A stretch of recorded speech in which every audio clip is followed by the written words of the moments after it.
This is the story of two boys who sang on the street, and the man who stopped to listen, told in his own words. I saw two boys singing on the street with cracked voices and bare feet. They were smiling, but I could tell they hadn't eaten in days. What hurt most? They reminded me of myself. Years ago, it was a hot afternoon in Lagos.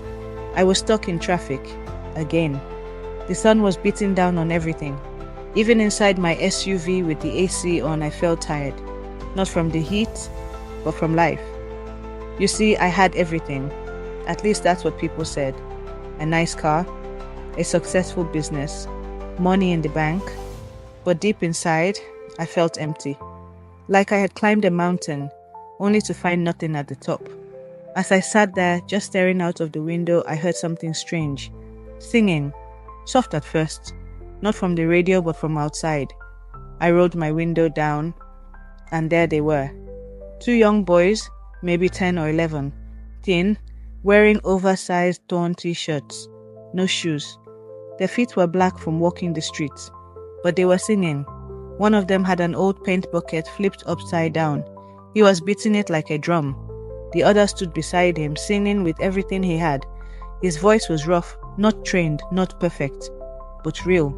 They weren't just singing songs they heard on the radio. They were singing their story, about hunger, about dreaming of food they couldn't afford, about a mother who used to sing with them until she got sick. People walked by without looking. Some gave a quick glance and kept moving. One man even shouted, "Go home!" But me? I couldn't stop watching, because every bit of that paint bucket reminded me of when I used to bang on biscuit tins with my brother. Every lyric took me back to those days we sold sachet water in traffic, and every time that small boy raised his voice, I saw myself.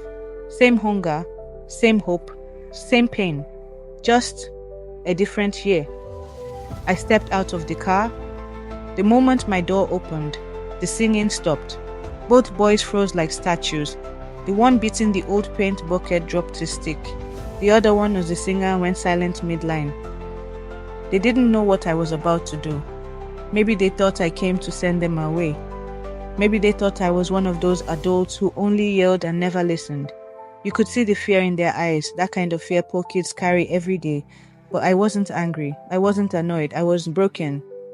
Something inside me had cracked open. "Don't stop," I said, trying to sound calm. "Please, keep going." They looked at each other. A quiet, quick look, like they were checking if it was safe. Then slowly, the one with the paint bucket picked up his stick again.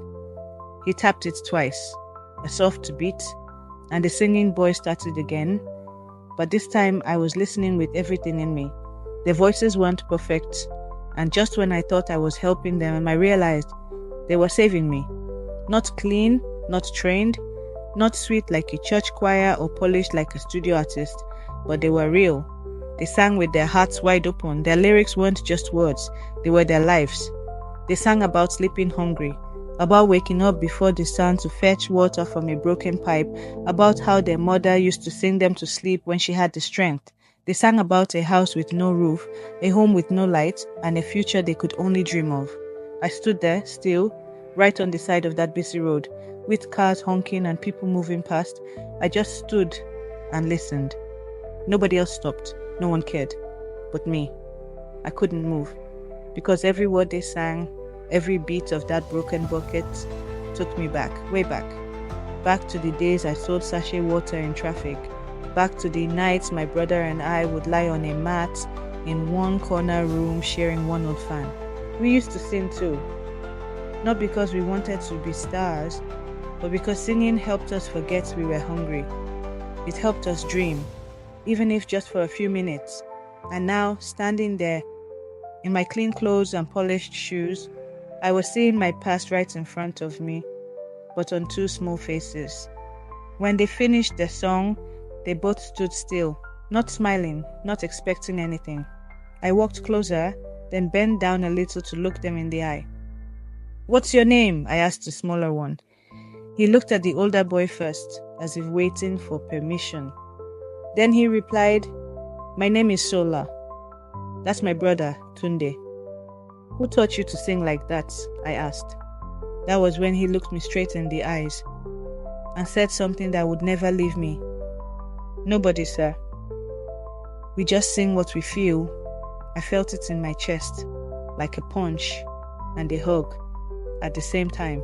We just sing what we feel, not what they heard on TV, not what someone told them to say, but what they felt. That line stayed in my head like a bell ringing non-stop, because I knew exactly what it meant. To sing with pain in your voice, to turn hunger into music, to turn tears into lyrics. They weren't trying to entertain. They were trying to survive. They weren't looking for applause. They were looking for someone to listen. Just one person, anyone. And in that moment, I realized something important, something I hadn't thought about in a long time. You can be rich and still feel poor. You can have money and still feel empty. But when you remember where you came from, when you see a mirror of your younger self on the streets, everything becomes clear. I asked them where they lived. They said not too far, with their grandmother. Their mother had been sick for months, no father in the picture. "We try to sing and get small change," Tunde said. "Sometimes people give us 50 naira, sometimes nothing." They weren't begging, they weren't even asking me for help. They were just answering honestly. That hit me even harder. I knew what I had to do. I didn't have a plan, but I knew I couldn't walk away. I couldn't just drop money in their hands and drive off like everyone else. They didn't need pity. They needed a chance, a real one. I didn't know where this would lead. I didn't even know if they could really make music professionally. But I knew one thing for sure. They had something. That raw, real thing you can't teach. Heart. And I had something too. The power to open a door. And so I decided that day, right there, in the middle of dust and traffic and cracked voices, that I would do something. Not tomorrow, not next week, that same day. Because those boys weren't just two kids singing on the road. They were a reminder that dreams still live on the streets, that talent isn't always dressed in fine clothes, and that sometimes the people with the biggest voices are the ones no one ever hears. After they finished singing and we talked a bit, I told the boys to come with me. They hesitated at first. They didn't know me, and I understood that. This is Lagos. You don't just follow strangers. So I knelt down again and said, I'm not here to hurt you. I just want to buy you food. Real food. That's when the smaller one, Sola, nodded quietly, and we walked to the nearest buka not far from where they were singing. The woman at the counter raised her eyebrow when she saw us. Two dirty boys and a man in clean clothes, but I didn't care. I told the woman, please give them whatever they want. Extra meat, let them eat well. The boys didn't rush. They were polite. You could tell they weren't used to choosing what to eat. They ended up picking rice and beans with stew, and each got a bottle of malt. As soon as they sat down, they ate fast, but quiet, like boys who were used to swallowing food before someone could take it away. I watched them, trying not to cry. When they were done, I asked them more about their lives. They lived with their grandmother. Their mother had been sick for months. They didn't really explain what kind of sickness, but I could tell it was serious. Their father, gone. No calls, no visits, nothing. So every day they would wake up, clean their plastic buckets and go to a busy street corner to sing. Sometimes they made 200 naira, sometimes nothing. Some days people insulted them. Some threw stones. But we just keep singing, Tunde said, because one day someone will hear us. That line stayed in my chest for days. I couldn't sleep that night. I lay on my bed thinking, not about my business or my meetings, but about Sola and Tunde, those two boys, with cracked voices and a big dream. The next morning, I called a friend of mine. He's a music producer, not just any producer, but one of the best in the country. He's worked with artists whose names are on billboards. I told him everything. At first, he was quiet. Then he said, bring them. Let's hear. That same day, I picked the boys up and took them to the studio. When we arrived, they were scared. They'd never seen a place like that. Microphones, speakers, wires, padded walls. But I told them not to worry. Just sing like you always do, I said. Don't try to impress. Just be yourselves. They sang the same song they sang on the streets. No beat, no auto-tune. Just a plastic bucket, a voice, and raw emotion. When they finished, the room was silent. Even my producer friend wiped his eyes. He looked at me and said, "These boys are not just talented, they're real, and people need to hear them." Over the next few weeks, we started recording their music. We didn't change their style too much. We kept it simple, honest. I got them clothes, shoes, and food every day. We even got a doctor to check on their mother and grandmother. I also spoke to a few media people I knew. A small video clip of the boys singing in the studio was posted online. Within 3 days, it went viral. People couldn't believe it. Who are these boys? Where did they come from?